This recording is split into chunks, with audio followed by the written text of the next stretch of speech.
Unsolved 1900, the case of 23-year-old Walter Hague. Walter Hague was stabbed in Sheffield near the Midlands Comapny Railway Station on the 27th of September 1900.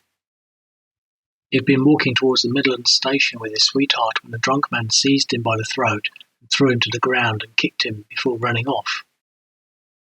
Walter Hague managed to pick himself up, but then collapsed and died as he had been stabbed near the heart.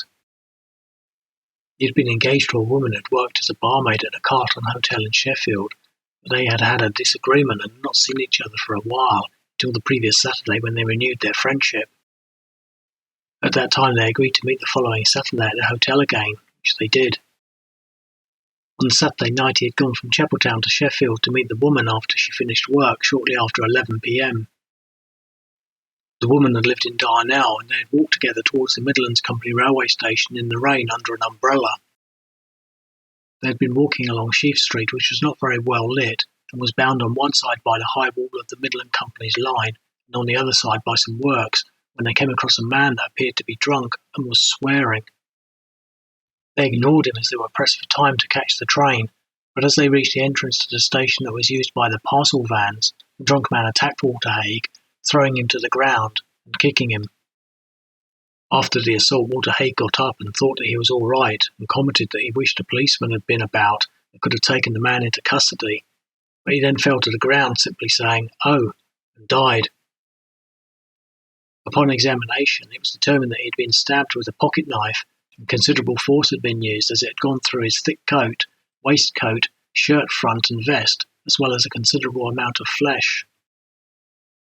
The woman said that the drunk man looked about 36 years of age and had the appearance of a working man, probably a collier, dressed in his best clothes, adding that he was dark with a sallow complexion and had a dark moustache. A man later confessed to the murder, but the case collapsed in court and he was acquitted. He had walked into Hull police station on the 8th of October 1900 and said, "I am wanted at Sheffield for murdering a man." At the time he confessed, the Sheffield police said that they thought the man had nothing to do whatever with the murder, but said that they were compelled to undertake a full investigation. He had made the confession on a Monday. By the Wednesday he had denied making a confession, saying that he had been talking about a quarrel that he had had with a person in Sheffield. Witnesses to the murder said that the man looked like the person that they had seen, but none of them had positively identified him. At his trial, the court heard that in law it was laid down that if the confession was satisfactorily proved, it was sufficient alone to warrant a conviction without any corroborative evidence at all, and several examples of such cases were given. However, the man was acquitted. Walter Hague had been a machine planer from Cowley Lane, Chapeltown, and had worked for Messrs. Newton Chambers and Company of Thorncliffe Ironworks. Nothing more is known about who stabbed Walter Hague or why, and the case remains unsolved to this day.